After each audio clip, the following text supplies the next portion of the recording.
Anda kembali menyaksikan Sapa Indonesia Malam bersama saya Masister Tarigan. Saudara, Presiden Prabowo memerintahkan anggaran 2025 dihemat hingga 306,6 triliun rupiah. Pemanfaatan anggaran diharapkan efektif dan efisien untuk kepentingan rakyat.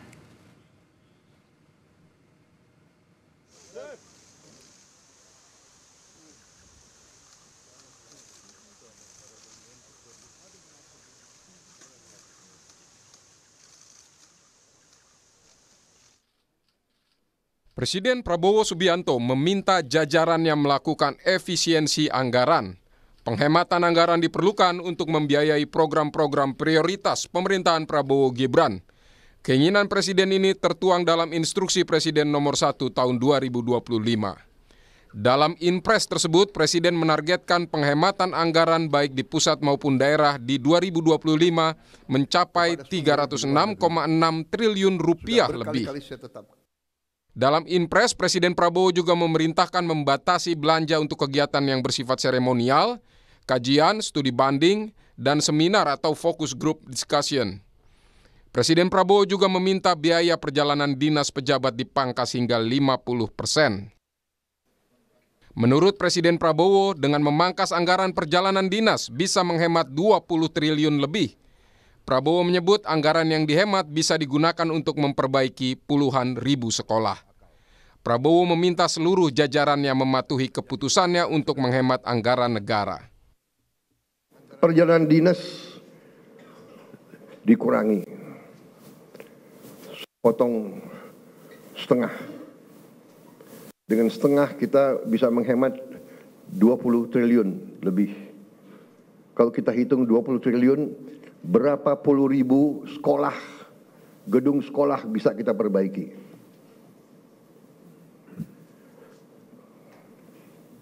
Jadi saya katakan benar-benar bahwa saya sangat serius dalam hal ini. Saya minta loyalitas semua menteri, semua kepala badan untuk patuh dalam hal ini. Ya. Dan saya terima kasih kepada tim keuangan yang telah menjalankan penyisiran, kajian terhadap anggaran sampai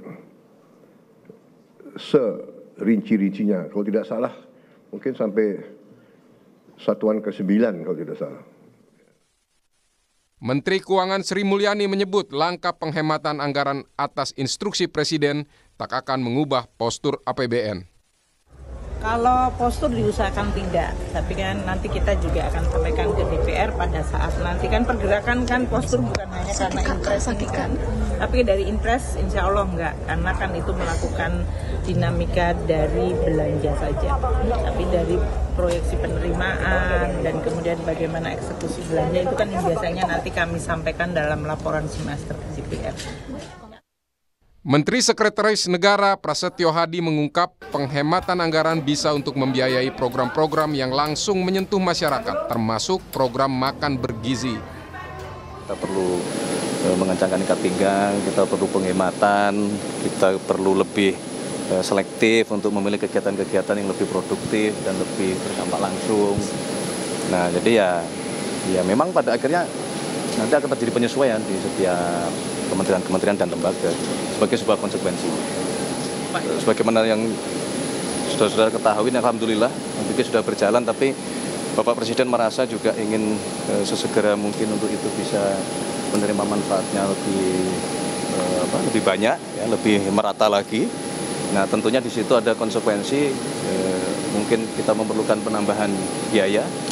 Nah, sehingga dari hasil penghematan yang kemarin kita lakukan, pemerintah lakukan, ya ada kemungkinan juga nanti akan diprioritaskan juga untuk menambah program makan bergizi. Program makan bergizi gratis jadi salah satu program prioritas pemerintahan Prabowo Gibran. Presiden Prabowo bahkan menargetkan di akhir 2025 semua anak Indonesia bisa mendapat makan bergizi gratis. Saya, Prabowo Subianto, Presiden Republik Indonesia, saya minta maaf kepada semua orang tua, kemudian semua anak-anak yang belum menerima. Tapi saya yakini bahwa tahun 2025, akhir 2025, semua anak Indonesia akan dapat makan bergizi. Cara cari cara yang terbaik, tercepat, supaya semua anak-anak kita bisa merasakan. Tapi kalau belum merasakan, saya minta maaf. Langkah penghematan untuk mengefektifkan anggaran negara bagi kepentingan rakyat patut diapresiasi. Pengawasan tetap diperlukan agar anggaran semakin efisien. Tim Liputan Kompas TV. Ya, bagaimana memastikan penghematan anggaran yang diinstruksikan Presiden efektif untuk membiayai program-program pro rakyat? Kita akan membahasnya bersama ekonom dari Universitas Indonesia, Telisa Aulia Valianti, dan anggota Komisi Anggaran atau Komisi 11 DPR RI, Fatih dari fraksi Partai Demokrat. Selamat malam, Telisa. Selamat malam, Pak Fatih. Ya, selamat malam Mbak Yona. Selamat malam Pak Fatih. Selamat malam Mbak Yona, Mbak Lisa. Oke, saya ke Pak Fatih dulu. Pak Fatih, pemerintah Presiden Prabowo Subianto menginstruksikan penghematan anggaran yang cukup besar. Bagaimana Komisi 11 melihat ini? Karena kan harusnya para menteri nanti akan melapor ke Komisi 11. Iya, tentu kami mendukung kebijakan ataupun langkah-langkah yang telah diambil oleh Bapak Presiden. Karena memang penggunaan anggaran ataupun pemotongan untuk mengalokasikan anggaran ini menjadi program lain yang bisa tepat sasaran dan berkeadilan. Jadi langsung menyentuh ke masyarakat. Seperti makanan bergizi gratis, kemudian dukungan bagi swasembada pangan, energi, perbaikan sektor kesehatan, perbaikan sekolah, dan lain-lain. Tentu kami mendukung. Penghematan anggaran ini diumumkan setelah kemarin sempat dikatakan oleh Kepala Badan Gizi Nasional bahwa MBG perlu dana 100 triliun rupiah. Artinya kalau penghematan anggaran dari 300T tadi dialokasikan untuk MBG, Komisi 11 DPR setuju saja? Oh tentu, ini adalah program yang sangat baik, kami mendukung, dan tentu untuk terlaksananya program MBG ini secara merata bagi masyarakat membutuhkan sumber daya ataupun membutuhkan anggaran yang cukup. Jadi alih-alih daripada uang tersebut tadi digunakan untuk hal-hal yang sifatnya seremonial, kemudian perjalanan dinas, tentu memang lebih bijak jika ini dialokasikan bagi program yang dapat menyentuh untuk masyarakat langsung.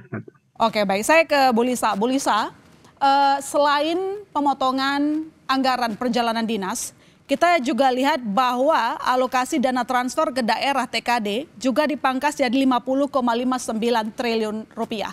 Apakah terkait dengan pemotongan TKD ini tidak akan memengaruhi perkembangan ekonomi daerah? Ya, tentu akan ada dampaknya ya. Tetapi tadi dengan adanya program-program yang diharapkan bisa mendorong langsung kepada rakyat, diharapkan mungkin neto efeknya tetap positif. Jadi artinya ada pengurangan karena memang kemarin kan banyak sekali ya analisis bahwa efektivitas belanja daerah itu juga masih menjadi masalah karena banyak dana mengendap di BPD ya. Banyak sekali. Jadi dari daerah sendiri kapasitas penyerapan anggarannya tuh memang beberapa daerah ya dan banyak daerah itu belum optimal. Nah, sehingga ini direalokasi seperti itu. Jadi sebenarnya ketika daerah itu mungkin belum menyerap secara optimal, ketika itu direalokasi seharusnya bisa memberikan dampak yang positif. Nah, tetapi tadi ada mungkin bagian-bagian dari yang belanja, tadi tergantung yang mana yang nanti akan berdampak ya, apa yang akan dipotong ya dari pemotongan transfer daerah itu, terus kegiatan apa yang akan dipotong, nah itu mungkin yang akan mempengaruhi kegiatan ekonomi di daerah. Tapi basicnya sebetulnya harus dihitung-hitung ya realokasinya itu seperti apa, sehingga nanti kita bisa membuat skenario yang seminimal mungkin dampak negatifnya seperti itu. Dan yaitu tadi sebaiknya yang tidak terserap ini dalam historis data-data ataupun riset yang ada. Nah, tidak terserapnya di mana? Nah, itu mungkin yang kemudian dievaluasi ya, sehingga nanti bisa lebih efektif lagi dalam menyalurkan ke pos yang mana gitu. Nanti setelah dipotong itu kan berarti harus lebih bisa memilih nih untuk sektor-sektor mana yang selama ini mungkin kurang optimal seperti itu. Kalau kita lihat yang dipotong juga terkait dengan anggaran kementerian lembaga nanti ujung-ujungnya begitu ya. Bagaimana Pak Fatih Komisi 11 melihat jangan sampai karena adanya pemotongan kanan kiri, pangkas kanan kiri membuat adanya program-program prioritas dari kementerian lembaga itu juga akhirnya tersendat? Oh enggak seperti itu. Tentu Jadi yang dipotong itu adalah hasil penyisiran beliau bersama dengan teman-teman di Kementerian Keuangan. Yang disisir hasil penyisiran ini adalah terkait dengan program-program yang sifatnya seremonial. Pengurangan dari program-program yang sifatnya seremonial, FGD, kemudian perjalanan dinas, sehingga secara fungsi daripada kementerian lembaga sendiri tentu tidak akan terpengaruh, tidak akan terganggu. Kenapa? Karena sekarang untuk rapat-rapat itu kan bisa memanfaatkan teknologi seperti yang kita lakukan sekarang, kan kita bisa berdialog lewat online dan lain sebagainya. Kemudian kebutuhan kertas sekarang ini sudah zamannya paperless kan gitu. Perjalanan dinas yang sifatnya itu rapat dan diskusi itu yang dikurangi. Jadi sebetulnya tidak mengurangi substansi dan tidak mengurangi fungsi daripada kementerian lembaga kegiatannya. Jadwalnya kapan ketemu dengan Kabinet Merah Putih Komisi 11 untuk melaporkan daftar potongan-potongan yang akan dilakukan? Segera akan dijadwalkan. Kami sudah melakukan komunikasi awal dan tentu menyesuaikan dengan berbagai pihak yang terkait gitu, Mbak. Oke, saya ke Bu Lisa. Bu Lisa, tahun ini tampaknya bukan tahun yang mudah. Target pendapatan negara juga tampaknya berat dilakukan karena adanya kenaikan PPN juga cukup mengganggu begitu ya, menambah beban rakyat. Apakah dengan langkah pemotongan anggaran ini bisa dikatakan sebagai upaya efektif untuk tidak memperlebar defisit anggaran?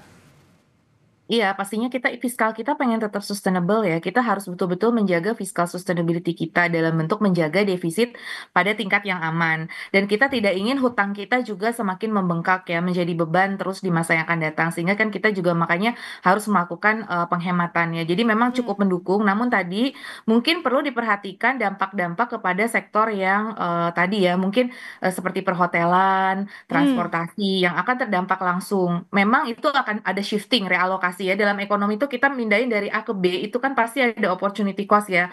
Cuma kan hitung-hitungannya itu tadi. Nah, tadi sudah appreciate banget katanya disisir sampai ke digit berapa yang sangat detail gitu ya. Baru dalam sejarah Bapak Presiden juga menyisir sampai ke anggaran. Nah, itu sisirannya itu juga mudah-mudahan lebih bisa memilah yang kita potong itu lemak bukan tulang gitu ya. Jadi konsepnya itu ya itu tadi yang kita potong. Supaya yang dipotong lemak bukan tulang, menurut Anda apa yang harus dipangkas?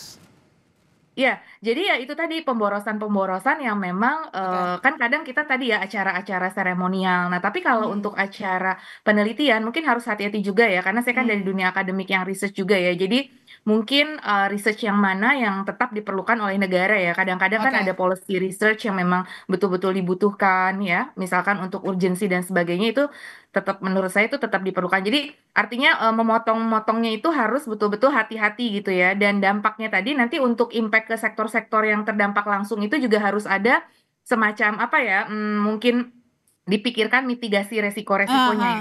Di ke sektor perhotelan, hotel-hotel di daerah kan sekarang banyak mengeluh ya, mereka dibatalkan semua jalan apa itu ya, terus travel agent dan lain sebagainya.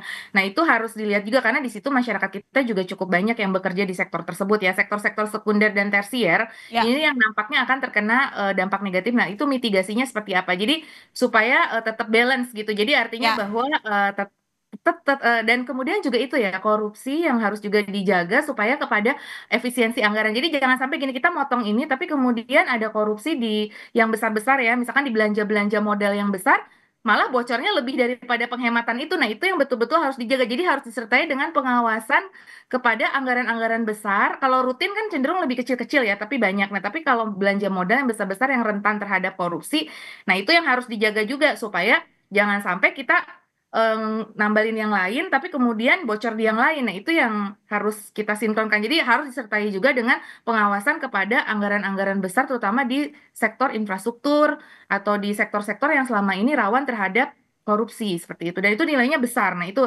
efisiensi anggarannya jadi harus menyeluruh, jangan yang hanya belanja rutin saja yang dipotong tadi yang itu ya, tapi juga belanja modal yang kemudian itu di situ ICOR kita tinggi yang menunjukkan kebocoran dan inefisiensi. Nah, itu juga harus dibetulkan gitu. Catatannya itu sih.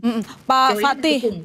Pak Fatih, pergerakan ekonomi saya kembali ke pernyataan dari Bu Lisa tadi bahwa yang namanya sektor misalnya hotel, restoran saat ini juga tengah lesu. Ketika perjalanan dinas itu biasanya cukup menyelamatkan mereka ya dalam berbisnis.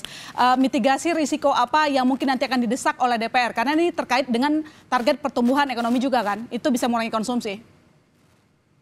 Ya, betul.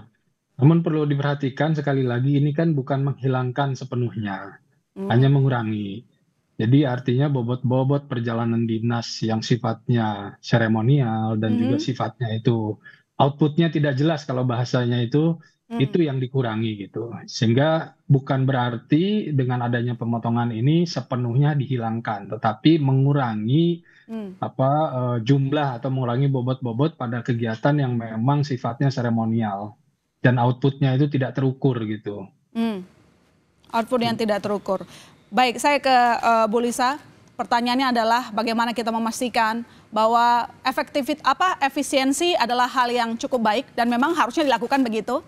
Tapi bagaimana supaya memastikan efektivitas dari upaya efisien sehingga tadi kita punya target pertumbuhan ekonomi bisa tercapai, konsumsi juga tidak, karena konsumsi saat ini tengah bermasalah begitu.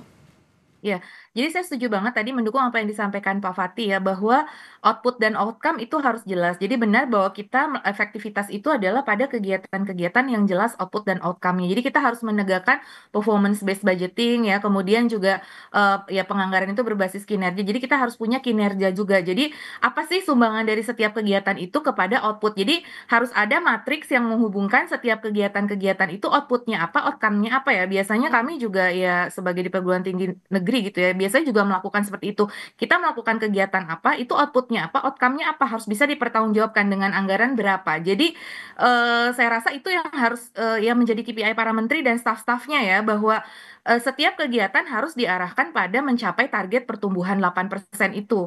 Harus ada kayak semacam fakta integritas kita untuk mencapai itu. Nah, setiap program-program yang kita jalankan, kita mau FGD, kita mau melakukan kegiatan apapun itu, FGD itu nanti gimana ya sumbangannya kepada pertumbuhan ekonomi misalkan, atau FGD itu gimana mendukung kepada kajian untuk menghasilkan kebijakan yang bisa mendorong pertumbuhan ekonomi. Oke, perjalanan dinas tetap ada, tapi misalkan diperlukan untuk apa gitu. Terus proyek pembangunan apa, sekolah atau apa, itu kan kemudian outputnya apa, outcome-nya apa. Jadi semua bisa terukur ya. Jadi dalam suatu matriks ya, jadi harus ada dashboard gitu ya, yang semacam, ya mungkin udah ada ya dashboard KPI yang memperhatikan nanti setiap anggaran itu output outcome-nya seperti apa. Itu sebetulnya sudah ada ya, saya rasa di dalam sistem penganggaran kita yang berbasis kinerja, cuma mungkin lebih ditegakkan lagi dan lebih menjadi insentif juga nanti untuk kaitkanlah dengan tukin dan lain sebagainya, karena tunjangan kinerja harus betul-betul menggambarkan kinerja begitu. Nah, kinerja itu harus lebih dapat terukur ya. Jadi quantitatively bisa terassess gitu bahwa apakah target ini tercapai atau tidak seperti itu. Jadi setiap kementerian kan punya target untuk mencapai pertumbuhan 8% itu. Nah, program-programnya pun harus diarahkan ke sana bahwa mencapai target tersebut seperti itu. Jadi ya perlu sinergi multi pihak sih untuk menunjukkan bahwa ini memang kita benar-benar mencapai output dan outcome yang diharapkan seperti itu. Dan tentunya ada insentif dan disinsentif. Jadi untuk yang mencapai kinerja diberikan insentif, untuk yang tidak mencapai kinerja ya diberikan disinsentif seperti itu. Oke, pertanyaan terakhir saya ke Pak Fatih. Pak Fatih, selain penghematan anggaran, apa yang harus dilakukan pemerintah supaya penggunaan anggaran yang 3.000 triliun lebih itu bisa efektif untuk rakyat? Ya. Sebelum ke situ saya ingin juga nambahkan sedikit bahwa pengurangan ini kan bukan berarti kemudian tidak ada penggunaan anggaran, justru 300 sekian miliar ini akan direalokasikan kepada sektor-sektor ataupun kepada bidang-bidang yang justru langsung menyentuh ke masyarakat. Jadi alih-alih dipegang oleh dinas, kementerian, lembaga, ini akan digunakan untuk sektor-sektor yang berdampak langsung kepada masyarakat, seperti makan bergizi gratis, sekolah, dan lain sebagainya. Jadi ini adalah sebuah program yang merupakan salah satu dukungan dan juga keinginan pemerintah untuk bisa berkeadilan gitu bagi seluruh lapisan masyarakat gitu. Jadi ini shifting daripada kementerian lembaga kemudian direalokasikan langsung ke masyarakat gitu. Kemudian gimana caranya untuk supaya APBN kita ataupun indeks ICOR kita itu membaik, ya tentu ini berbagai pihak harus bekerja sama. Saya juga baru selesai minggu lalu dialog dengan BPK, kita lakukan penguatan kepada BPK RI sehingga kedepannya diharapkan kebocoran itu bisa semakin mengecil, mudah-mudahan bisa nggak ada gitu. Salah satunya dengan penguatan teknologi, penguatan pemeriksaan teknologi, dan juga memberikan edukasi kepada kementerian lembaga, kepada pimpinan daerah gitu, bahwa pentingnya melakukan monitoring, senantiasa melakukan evaluasi, dan mari kita jaga bersama gitu. Ya. Gitu. Harapan kita bersama, anggaran yang ada digunakan sebijaksana mungkin. Terima kasih Pak Fatih, terima kasih Bu Lisa telah bergabung di Sapa Indonesia Malam. Terima kasih.